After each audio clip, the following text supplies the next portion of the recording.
जय भोलेनाथ। आप सभी का दिन शुभ हो। अब तक के शिव महापुराण कथा के सभी अध्याय सुनने के लिए और प्यार भरे कमेंट्स करने के लिए आप सभी का बहुत बहुत धन्यवाद। मृत्यु के बाद आत्मा का क्या होता है? पापियों और पुण्यात्माओं की यमलोक यात्रा किस प्रकार होती है? उन्हें कौन से सुख या कौन सा दुख नरक में या स्वर्ग में भोगना होता है? इन सभी बातों का वर्णन आज आप शिव महापुराण कथा में सुनने वाले हैं। और आपके लिए सबसे अच्छी बात यह भी होने वाली है कि जो जो बातें आप गरुड़ पुराण में जानने वाले थे वो शिव महापुराण के माध्यम से ही आप बड़ी आसानी से जान लेंगे। जैसे कि नरक कितने प्रकार के होते हैं, उनकी कितनी कोटियां होती हैं, कौन से कर्म करने से कौन से नरक का भागीदार बनना पड़ता है, नरक में आत्मा को कौन कौन से कष्ट भुगतने पड़ते हैं, विभिन्न पापों के कारण मिलने वाली नरक यातना का वर्णन, कुकुर बलि, काक बलि और देवता आदि के लिए दी हुई बलि की आवश्यकता और उसके महत्व के बारे में भी आज की इस वीडियो में आप जानने वाले हैं। सनत कुमार जी कहते हैं, हे व्यास जी, मनुष्य 4 प्रकार के पापों से यमलोक में जाते हैं। यमलोक बहुत ही भयदायक, भयंकर है। वहां समस्त देहधारियों को विवश होकर जाना ही पड़ता है। कोई ऐसे प्राणी नहीं है जो यमलोक में ना जाते हों। ये वे कर्म का फल कर्ता को अवश्य ही भुगतना पड़ता है। जरा इसका विचार करो। जीवों में जो शुभ कर्म करने वाले सौम्य चित्त और दयालु हैं, वे सौम्य मार्ग से यमपुरी के पूर्व द्वार को जाते हैं। और जो पापी हैं, पाप कर्मों में लीन रहते हैं, जो दान कभी नहीं करते, वे भयानक दक्षिण मार्ग से यमलोक की यात्रा करते हैं। मर्त्यलोक से 86,000 योजन की दूरी लांघकर नाना रूप वाले यमलोक की स्थिति है, ये जानना चाहिए। पुण्य कर्म करने वाले लोगों को तो वह नगर बिल्कुल पास सा ही जान पड़ता है, परंतु जिन्होंने अपने जीवन में भयानक पाप किए हों, तो भयानक मार्ग से यात्रा करने वाले पापियों को वह बहुत दूर दिखाई देता है और रास्ते में उन्हें तरह तरह की यातनाएं भी भुगतनी पड़ती हैं। वहां का मार्ग कहीं तो बहुत तीखे कांटों से भरा हुआ दिखेगा, कहीं कंकड़ों से व्याप्त होगा, कहीं छुरे की धार की तरह तीखे पत्थर उस मार्ग पर जड़े हुए हैं, कहीं कहीं भारी कीचड़ फैली हुई है। बड़े छोटे पापों के अनुसार, यानी कि जीवन में जिसने जैसे कर्म किए हैं उसी के अनुसार वहां की कठिनाइयों में भी आपको भारीपन और हल्कापन महसूस होगा। कहीं कहीं यमपुरी के रास्ते में लोहे की सुई के समान तीखे डाब फैले हुए हैं। फिर यमपुरी के मार्ग की भीषण यातनाओं और कष्टों का वर्णन करके सनत कुमार जी कहते हैं कि हे व्यास जी, जिन्होंने कभी भी दान नहीं किया है वे लोग ही इस प्रकार दुख उठाते और सुख की याचना करते हुए उस मार्ग पर जाया करते हैं। जिन्होंने पहले से ही दान रूपी पाथे अर्थात राह खर्च ले रखा है। यहाँ पर राह खर्च के बारे में जानना भी जरूरी है, आपका थोड़ा सा समय जरूर लूंगी। राह खर्च, अब आप इसको बिल्कुल साधारण सी भाषा में समझिए। जैसे कि हम कभी किसी यात्रा पर जाते हैं तो रास्ते में हमें कोई परेशानी ना पड़े, हमारी सुख सुविधाओं में कोई कमी ना पड़े, तो हम अपने साथ में पैसे जरूर लेकर जाते हैं ताकि हम जो भी अपनी सुख सुविधा का सामान है वो हम समय समय पर लेते रहें, ताकि यात्रा में कोई विघ्न बाधा ना आए। ठीक उसी तरह से हम अपने पूरे जीवन में जो दान करते हैं वही हमारा राह खर्च होता है अंतिम समय में, जो किसी को दिखाई नहीं देगा, लेकिन आपको ये पता चलेगा। जैसे कि अभी आपको बताया कि पुण्य कर्म करने वाले लोगों के लिए जो यमलोक की स्थिति है वो बहुत पास दिखाई देती है, लेकिन जिन्होंने जीवन में पाप किए हैं उन्हें यमलोक बहुत दूर दिखाई देगा। और जब दूर दिखाई देगा तो रास्ते में पड़ने वाले जो भी कष्ट हैं वो उन्हें उसी तरह से भुगतने होंगे जिस प्रकार के उन्होंने कर्म किए हैं या पाप किए हैं। तो जीवन में किया गया वही दान हमारी यमलोक की यात्रा को बड़ा सुखद बना देता है, कष्ट कम कर देता है। इस प्रकार वे सुखपूर्वक यमलोक की यात्रा करते हैं। इस रीति से कष्ट उठाकर पापी जीव जब प्रेतपुरी में पहुंच जाते हैं तब उनके विषय में यमराज को सूचना दी जाती है और उनकी आज्ञा पाकर यमदूत उन पापियों को यमराज के आगे ले जाकर खड़ा कर देते हैं। वहां जो शुभ कर्म करने वाले लोग होते हैं उनको यमराज स्वागत पूर्वक आसन देकर पाद्य और अर्घ्य निवेदन करके प्रिय बर्ताव के द्वारा सम्मानित करते हैं और कहते हैं कि हे वेदोक्त कर्म करने वाले महात्माओं, आप लोग धन्य हैं जिन्होंने दिव्य सुख की प्राप्ति के लिए पुण्य कर्म किया है। अतः आप लोग दिव्यांगनाओं के भोग से भूषित और संपूर्ण मनोवांछित पदार्थों से संपन्न निर्मल स्वर्ग लोक में जाइए। अर्थात कहने का तात्पर्य यह है कि हम अच्छे कर्म करें या बुरे कर्म करें, सबसे पहले हमें यमलोक में यमराज के सामने उपस्थित होना ही पड़ता है, हमें नहीं अर्थात हमारी आत्मा को। इसलिए कर्म करने से पहले 1000 बार सोचना चाहिए कि हम किस प्रकार के कर्म करने जा रहे हैं। फिर जब स्वर्गलोक में जाएंगे तो वहां महान भोगों का उपभोग करके अंत में पुण्य के क्षीण हो जाने पर जो थोड़ा सा अशुभ शेष रह जाए उसे फिर यहाँ आकर भोगिएगा। अर्थात कहने का तात्पर्य यह है कि आपने जीवन में जितने पुण्य किए हैं, जब वो सारा क्षीण हो जाएगा, कम हो जाएगा, तो उसके बाद जो थोड़ा सा अशुभ आपने कभी जीवन में जाने अनजाने में किया होगा उसे यहाँ आकर आपको भुगतना होगा।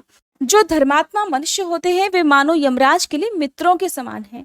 वे यमराज को सुखपूर्वक सौम्य धर्मराज के रूप में देखते हैं, किंतु जो क्रूर कर्म करने वाले हैं, जो पाप कर्म करने वाले हैं, वे यमराज को भयानक रूप में देखते हैं। उनकी दृष्टि में यमराज का मुंह दाढ़ों के कारण विकराल जान पड़ता है। नेत्र टेढ़ी भौहों से युक्त प्रतीत होते हैं। उनके केश ऊपर को उठे होते हैं। दाढ़ी मूछ बड़ी बड़ी होती है। ओठ ऊपर की ओर फड़कते रहते हैं। उनकी 18 भुजाएं होती हैं। वे हर समय क्रोधित और काले कोयले के ढेर से दिखाई देते हैं। उनके हाथों में हर प्रकार के शस्त्र अस्त्र उठे हुए होते हैं। वे सब प्रकार के दंड का भय दिखाकर उन पापियों को डांटते फटकारते रहते हैं। बहुत बड़े भैंसे पर आरूढ़, लाल वस्त्र और लाल माला धारण करके बहुत ऊंचे महामेरु के समान दिखाई देते हैं। उनके नेत्र प्रज्वलित अग्नि के समान जलते हुए दिखाई देते हैं। उनका शब्द प्रलय काल के मेघ की गर्जना के समान गंभीर होता है और वे ऐसे जान पड़ते हैं जैसे मानो महासागर को पी रहे हों, गिरिराज को निगल रहे हों और मुंह से आग उगल रहे हों। उनके समीप प्रलय काल की अग्नि के समान प्रभा वाले मृत्यु के देवता खड़े रहते हैं। काजल के समान काले काल देवता और भयानक कृतांत देवता भी रहते हैं। इनके सिवा मारी, उग्र महामारी, भयंकर कालरात्रि, अनेक प्रकार के रोग और तरह तरह के भयावह कुष्ठ मूर्तिमान होकर हाथों में शक्ति, शूल, अंकुश, पाश, चक्र और खड्ग लिए खड़े रहते हैं। वज्रतुल्य मुख धारण करने वाले रुद्रगण क्षुर, तरकश और धनुष धारण किए वहां उपस्थित होते हैं। सभी तरह तरह के आयुध धारण करने वाले महान वीर और भयंकर हैं।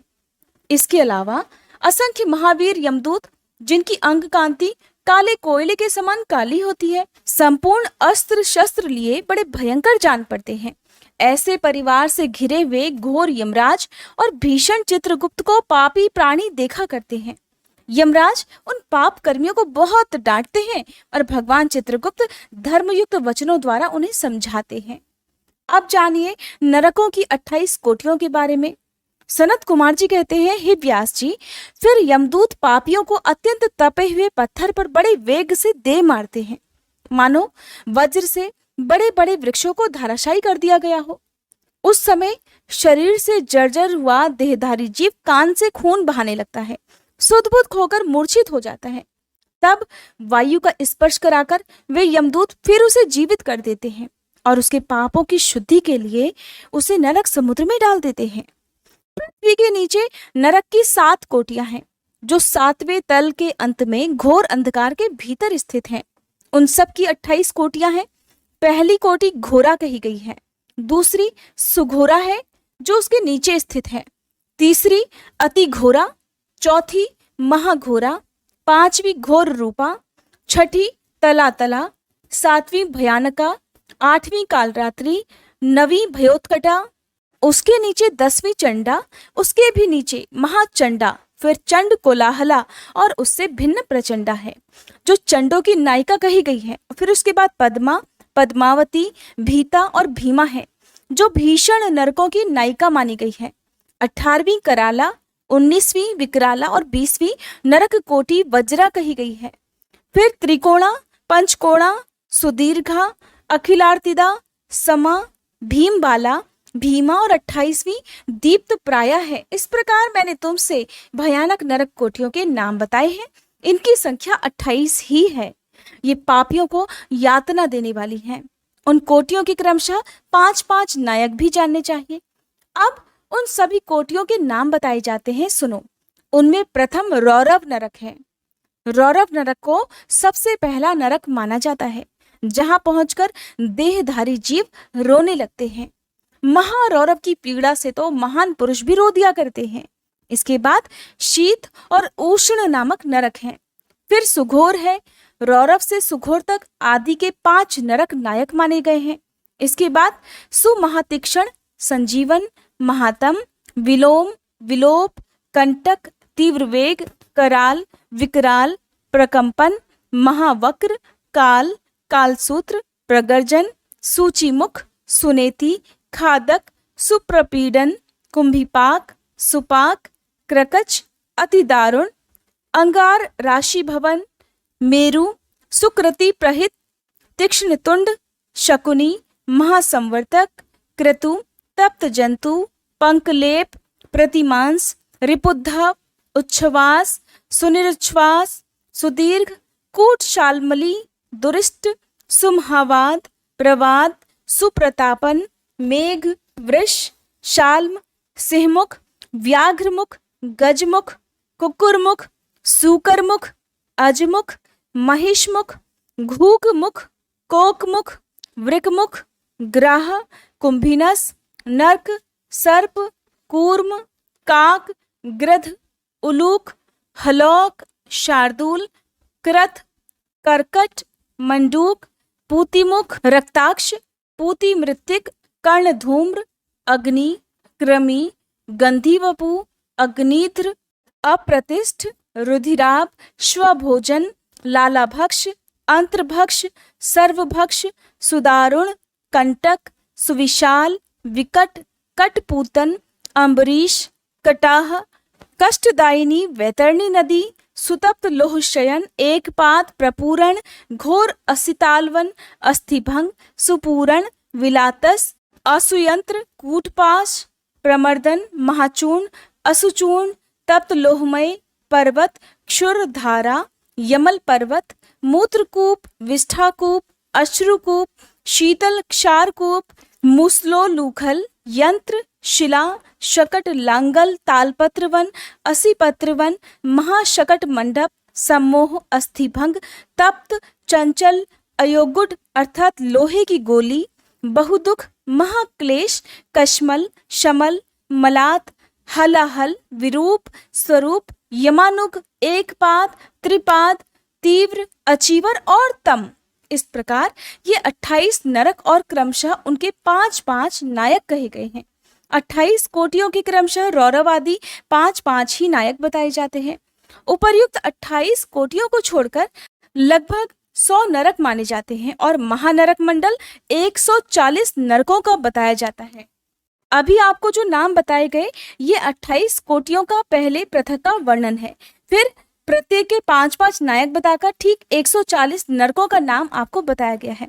इन सभी कोटियों की संख्या मिला देने से सब 168 हो जाते हैं। अब जानिए विभिन्न पापों के कारण मिलने वाली नरक यातना का वर्णन और अनेक प्रकार की बलि के महत्व और उनकी आवश्यकता के बारे में।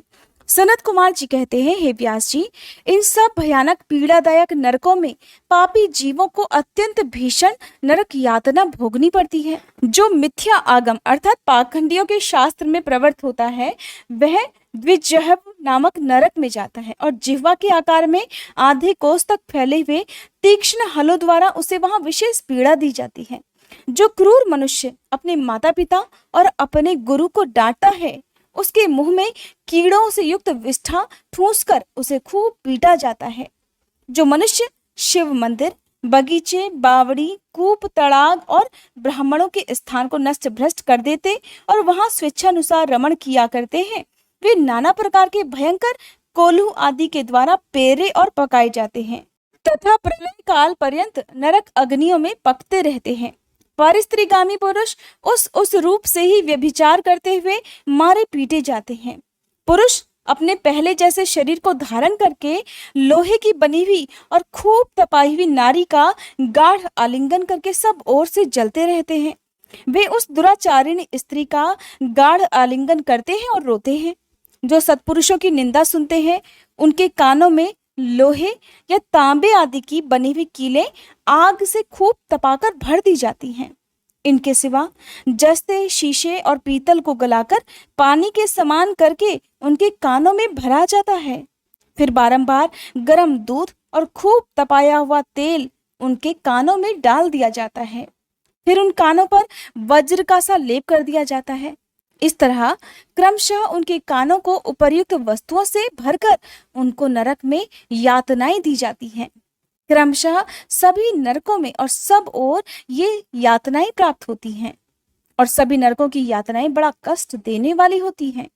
जो माता पिता के प्रति भौहें टेढ़ी करते हैं या फिर उनकी ओर उद्दंडता पूर्वक नजरें डालते हैं या हाथ उठाते हैं, उनके मुखों को अंत तक लोहे की कीलों से दृढ़ता पूर्वक भर दिया जाता है। इस तरह का व्यवहार करने से पहले मनुष्य बिल्कुल भी नहीं सोचता, या जब वह ऐसा करता है तो उसे नहीं पता कि अंत में उसके साथ यमलोक में क्या होने वाला है। जो मनुष्य लुभाकर स्त्रियों की ओर अपलक दृष्टि से देखते हैं, उनकी आंखों में तपाकर आग के समान लाल की हुई सुइयां भर दी जाती हैं। जो देवता, अग्नि, गुरु और ब्राह्मणों को अग्रभाग निवेदन किए बिना ही भोजन कर लेते हैं, उनकी जिह्वा और मुख में लोहे की सैकड़ों कीलें तपाकर ठूंस दी जाती हैं। जो लोग धर्म का उपदेश करने वाले महात्मा कथा वाचक की निंदा करते हैं, देवता, अग्नि और गुरु के भक्तों की और सनातन धर्म शास्त्र की भी खिल्लियां उड़ाते हैं, उनकी छाती, कंठ, जिह्वा, दांतों की संधि, तालू, ओठ, नासिका, मस्तक और संपूर्ण अंगों की संधियों में आग के समान तपाई हुई 3 शाखा वाली लोहे की कीलें मुद्गरों से ठोकी जाती हैं। उस समय उन्हें बहुत कष्ट होता है। फिर उसके बाद सब ओर से उनके घावों पर तपाया हुआ नमक छिड़क दिया जाता है। फिर उस शरीर में सब ओर बड़ी भारी यातनाएं होती हैं। जो पापी शिव मंदिर के पास अथवा देवता के बगीचों में मलमूत्र का त्याग करते हैं, उनके लिंग और अंडकोश को लोहे के मुद्गरों से चूर चूर कर दिया जाता है और आग से तपाई हुई सुइयां उसमें भर दी जाती हैं, जिससे मन और इंद्रियों को महान दुख होता है। जो धन रहते हुए भी तृष्णा के कारण उसका दान नहीं करते और भोजन के समय घर पर आए हुए अतिथि का अनादर करते हैं, वे पाप का फल पाकर अपवित्र नरक में जा गिरते हैं। जो कुत्तों और गौओं को उनका भाग अर्थात बलि ना देकर स्वयं भोजन कर लेते हैं, उनके खुले हुए मुंह में 2 कीलें ठोक दी जाती हैं। यमराज के मार्ग का अनुसरण करने वाले जो श्याम और शबल, सांवले और चितकबरे 2 कुत्ते हैं, मैं उनके लिए यह अन्न का भाग देता हूँ, वे इस बलि को ग्रहण करें। पश्चिम, वायव्य, दक्षिण और नैऋत्य दिशा में रहने वाले जो पुण्य कर्मा कौवे हैं, वे मेरी इस दी हुई बलि को ग्रहण करें। इस अभिप्रथा के 2 मंत्रों से क्रमशः कुत्ते और कौवे को बलि देनी चाहिए। जो लोग यत्नपूर्वक भगवान शंकर की पूजा करके विधिवत अग्नि में आहुति देकर शिव संबंधी मंत्रों द्वारा बलि समर्पित करते हैं, वे यमराज को नहीं देखते और स्वर्ग लोक को जाते हैं। इसलिए प्रतिदिन बलि जरूर देनी चाहिए, अर्थात अपने भोजन का अंश कौवों और कुत्तों के लिए जरूर देना चाहिए, जिसे बलि देना कहते हैं। साथ ही गौओं के लिए भी भोजन का एक अंश निकालकर उन्हें भी बलि के रूप में देना चाहिए। एक चौकोर मंडप बनाकर उसे गंध आदि से अधिवासित करें। फिर ईशान कोण में धन्वंतरी के लिए और पूर्व दिशा में इंद्र के लिए बलि देना चाहिए। दक्षिण दिशा में यम के लिए, पश्चिम दिशा में सुदक्षोम के लिए और दक्षिण दिशा में पितरों के लिए बलि देकर पुनः पूर्व दिशा में अर्यमा को अन्न का भाग अर्पित करना चाहिए। द्वार देश में धाता और विधाता के लिए बलि निवेदित करनी चाहिए। फिर कुत्तों के स्वामी और पक्षियों के लिए भूतल पर अन्न डालना चाहिए। देवता, पितर, मनुष्य, प्रेत, भूत, गुह्यक, पक्षी, कृमि और कीट, ये सभी गृहस्थ से अपनी जीविका चलाते हैं। स्वाहाकार, स्वधाकार, वशटकार और हंतकार, ये धर्ममयी धेनु के 4 स्तन बताए गए हैं। स्वाहाकार नामक स्तन का पान देवता करते हैं, स्वधा का पितर लोग, वशटकार का दूसरे देवता और भूतेश्वर तथा हंतकार नामक स्तन का सदा ही मनुष्यगण पान किया करते हैं। जो मनुष्य श्रद्धा पूर्वक इस धर्ममयी धेनु का सदा ठीक समय पर पालन करता है, वह अग्निहोत्री हो जाता है। जो स्वस्थ रहते हुए भी उसका त्याग कर देता है, वह अंधकारपूर्ण नरक में जा डूबता है। इसलिए उन सभी को बलि देने के बाद द्वार पर खड़ा होकर क्षण भर के लिए अतिथि की प्रतीक्षा करनी चाहिए। अगर कोई भूख से पीड़ित अतिथि या उसी गांव का निवासी पुरुष मिल जाए तो उसे अपने भोजन से पहले यथाशक्ति शुभ अन्न का भोजन कराएं। जिसके घर से अतिथि निराश होकर लौटता है, उसे वो अपना पाप देकर बदले में उसका सारा पुण्य लेकर चला जाता है। इसलिए घर आए हुए अतिथि का सम्मान करके, उसकी आवभगत करके ही उसे विदा करना चाहिए। जिस घर से अतिथि निराश होकर जाता है, उस घर की दुर्दशा हो जाती है। कहते हैं कि हमें अपने जीवन में दान अवश्य करना चाहिए। जिसने अपने जीवन में कुछ भी दान नहीं किया, उसे घोर नरक में जाना ही पड़ता है। एक छोटी सी कथा के माध्यम से मैं आपको बताना चाहूंगी कि दान करना कितना जरूरी होता है। और दान करने में भी, अन्न का दान यदि किसी ने नहीं किया तो भी उसे नरक में जाना पड़ेगा, चाहे उसने कितना भी अन्य दान दक्षिणा दी हो। लेकिन जिसने अन्न का दान नहीं किया तो उसे भी नरक में जाना पड़ता है, उसे भी तरह तरह के कष्ट भुगतने पड़ते हैं। आप जीवन में अपने जीवित रहते हुए जिन जिन वस्तुओं का दान करते हैं, आपको स्वर्गलोक में या यमलोक में फिर वही सुख सुविधाएं प्राप्त होती हैं। दानवीर कर्ण, जो कि महाभारत काल के एक वीर योद्धा थे, जब उनकी मृत्यु हुई, वे स्वर्गलोक में पहुंचे तो वहां पर उन्हें खाने के लिए सोना दिया गया, पहनने के लिए सोना दिया गया। उनकी हर सुख सुविधा में जो जो दान उन्होंने अपने पूरे जीवन में किया था, वही उन्हें मिला। जब भूख लगती है तो सोना काम नहीं आता। उस समय भूखे इंसान को या भूखी आत्मा को केवल भोजन ही चाहिए जो उसे तृप्त कर सके। अब जब दानवीर कर्ण ने देखा कि मैंने अपने पूरे जीवन में इतना दान किया और मुझे भोजन में केवल सोना परोसा जा रहा है, तो देवराज इंद्र से उन्होंने इसका कारण पूछा। देवराज इंद्र कहने लगे कि हे कर्ण, तुमने अपने पूरे जीवन में जिस वस्तु का दान किया है, अब तुम्हें यहाँ पर वही वस्तु मिलेगी। तुमने अपने जीवन में कभी अन्न का दान नहीं किया, तुमने कभी अपने पूर्वजों के प्रति सम्मान प्रकट नहीं किया, तुमने अपने पूर्वजों के प्रति कभी कोई श्राद्ध, दान, तर्पण आदि कार्य नहीं किया। ये सुनकर दानवीर कर्ण को बड़ा आश्चर्य हुआ और गलती का पश्चाताप भी हुआ। तो उन्होंने पूछा कि इसका कोई उपाय तो होगा। तो देवराज ने बताया कि इसके लिए तुम्हें वापस से धरती पर 16 दिन के लिए जाना चाहिए। यदि तुम्हें 16 दिन के लिए धरती पर भेजा जाए तो तुम अपनी गलती का पश्चाताप करते हुए अपने पितरों के निमित्त श्राद्ध, दान, तर्पण आदि कार्य करो, और ऐसा करने पर तुम्हारे अब तक किए गए सारे दान पुण्य सफल हो जाएंगे। तब यमराज ने दानवीर कर्ण को 16 दिनों के लिए वापस उनकी आत्मा को धरती पर भेजा। फिर उन्होंने 16 दिन तक धरती पर रहकर अपने पितरों को याद किया, श्राद्ध, तर्पण, पिंडदान आदि कर्म किए, जिसके फलस्वरूप उन्हें अंत में मोक्ष की प्राप्ति हुई। कहते हैं जिसने जीवन में अन्न का दान नहीं दिया, उसे कभी मोक्ष नहीं मिल सकता। और फिर यही कारण है कि कर्ण की आत्मा को 16 दिन तक वापस से धरती पर भेजने के कारण ही पितृपक्ष प्रारंभ हुए। ऐसी मान्यता है कि इन 16 दिनों के लिए यमराज भी पितरों की आत्माओं को मुक्त कर देते हैं, ताकि वे धरती पर जाकर अपने परिवारजनों से जल, श्राद्ध, तर्पण आदि ग्रहण करके उनसे संतुष्ट होकर उन्हें आशीर्वाद प्रदान कर सके और यमलोक में या फिर स्वर्गलोक में उन्हें सुख सुविधाओं की प्राप्ति हो सके। अब देखिए कि व्यास जी क्या पूछ रहे हैं। व्यास जी बोले कि हे प्रभु, पापी मनुष्य बड़े दुख से यमलोक के मार्ग में जाते हैं। अब आप मुझे उन धर्मों का परिचय दीजिए जिनसे जीव सुखपूर्वक यम मार्ग पर यात्रा करते हैं। तो सनत कुमार जी कहने लगे कि मुने, अपना किया हुआ शुभाशुभ कर्म बिना विचारे विवश होकर भोगना ही पड़ता है। अब मैं उन धर्मों का वर्णन करता हूँ जो बहुत सुख देने वाले हैं। इस लोक में जो श्रेष्ठ कर्म करने वाले, कोमल चित्त और दयालु पुरुष हैं, वे भयंकर यम मार्ग पर बड़े सुख से यात्रा करते हैं। जो श्रेष्ठ ब्राह्मणों को जूता और खड़ाऊं दान करता है, वह मनुष्य विशाल घोड़े पर सवार होकर बड़े सुख से यमलोक को जाता है। छतरी का दान करने से मनुष्य उस मार्ग पर उसी तरह छाता लगाकर चलते हैं जैसे यहाँ छाते वाले लोग चला करते हैं। शिविका का दान करने से मनुष्य रथ के द्वारा सुख से यात्रा करते हैं। शैया और आसन का दान करने से दाता यमलोक के मार्ग में विश्राम करते हुए बड़ा सुखपूर्वक जाया करते हैं। जो बगीचे लगाते और छायादार वृक्ष का रोपण करते हैं या फिर सड़क के किनारे वृक्ष लगाते हैं, वे धूप में भी बिना कष्ट के यमलोक को जाया करते हैं। जो मनुष्य फुलवारी लगाते हैं, वे पुष्पक विमान से यात्रा करते हैं। देव मंदिर बनवाने वाले उस मार्ग पर घर के भीतर क्रीड़ा करते हैं।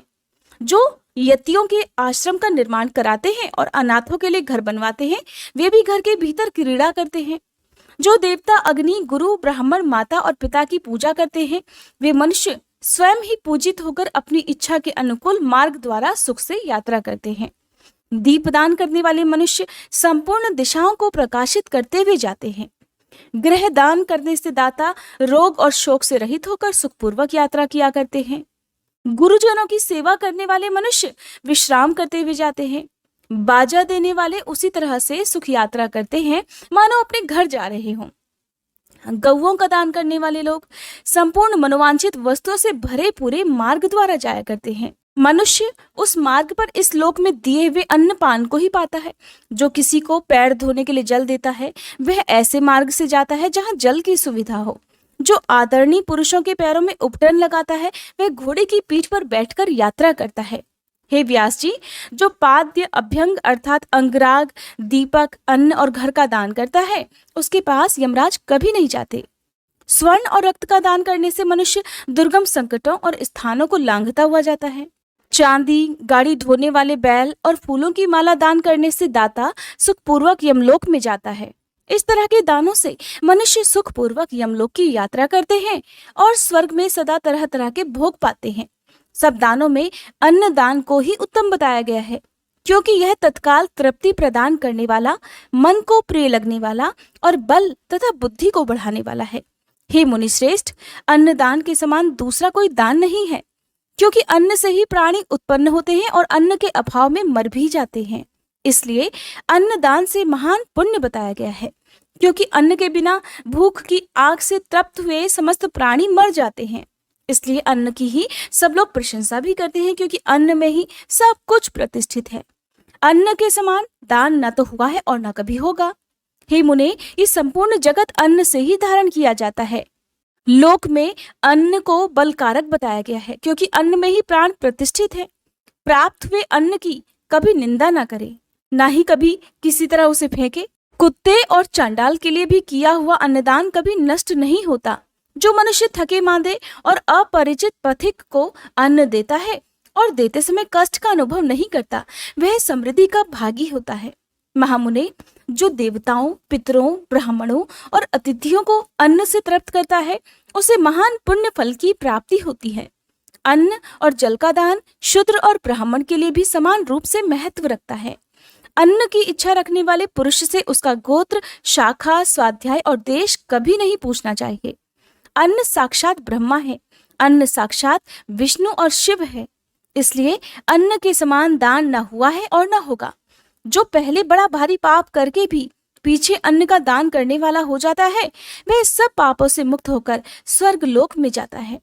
अन्न, जल, घोड़ा, गौ, वस्त्र, शैया, छत्र और आसन, इन 8 वस्तुओं के दान यमलोक के लिए उत्तम माने गए हैं।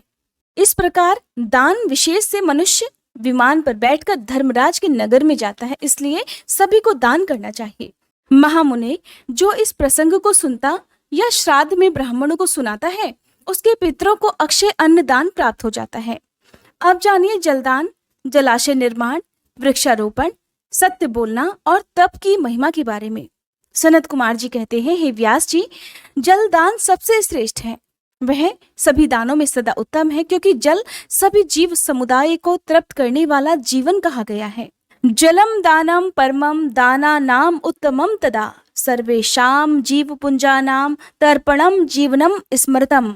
इसलिए बड़े स्नेह के साथ अनिवार्य रूप से प्रपादान अर्थात पौंसला चलाकर दूसरों को पानी पिलाने का प्रबंध करना चाहिए। जलाशय का निर्माण इस लोक और परलोक में भी महान आनंद की प्राप्ति कराने वाला होता है। ये सत्य है, बिल्कुल सत्य है और इसमें कोई संशय नहीं है। इसलिए मनुष्य को चाहिए कि वह कुआं, बावड़ी और तालाब बनवाए। कुएं में जब पानी निकल आता है तब वह पापी पुरुष के पाप कर्म का आधा भाग हर लिया करता है और सत्कर्म में लगे हुए मनुष्य के सदा समस्त पापों को हर लेता है। जिसके खुदवाए हुए जलाशय में गौ, ब्राह्मण और साधु पुरुष सदा पानी पीते हैं वह अपने सारे वंश का उद्धार कर देता है। जिसके जलाशय में गर्मी के मौसम में भी अनिवार्य रूप से पानी टिका रहता है वह कभी भी दुर्गम और विषम संकट को प्राप्त नहीं होता। जिसके पोखरे में केवल वर्षा ऋतु में जल ठहरता है उसे प्रतिदिन अग्निहोत्र करने का फल मिलता है, ऐसा ब्रह्मा जी का कथन है। जिसके सरोवर में शरत काल तक जल ठहरता है उसे सहस्त्र गोदान का फल मिलता है, इसमें संशय नहीं। जिसके तालाब में हेमंत और शिशिर ऋतु तक पानी मौजूद रहता है वह बहुत सी स्वर्ण मुद्राओं की दक्षिणा से युक्त यज्ञ का फल प्राप्त करता है। जिसके सरोवर में बसंत और ग्रीष्म काल तक पानी बना रहता है उसे अतिरात्र और अश्वमेध यज्ञों का फल मिलता है, ऐसा मनीषी महात्माओं का कहना है। मुनिवर व्यास जी, जीवों को तृप्ति प्रदान करने वाले जलाशय के उत्तम फल का वर्णन किया गया। अब वृक्ष लगाने में जो गुण है उसका भी वर्णन सुनो। जो वीरान और दुर्गम स्थानों में वृक्ष लगाता है वह अपनी बीती और आने वाली संपूर्ण पीढ़ियों को ताड़ देता है, इसलिए वृक्ष अवश्य ही लगाने चाहिए। अतीता नागतान सर्वान पितृवंशास्तु तारयेत कांतारे वृक्षरोपी यस्तस्माद् वृक्षांस्तु रोपयेत। इसलिए वृक्ष सभी को अपने जीवन में अवश्य ही लगाने चाहिए। ये वृक्ष लगाने वाले के पुत्र होते हैं, इसमें संशय नहीं है।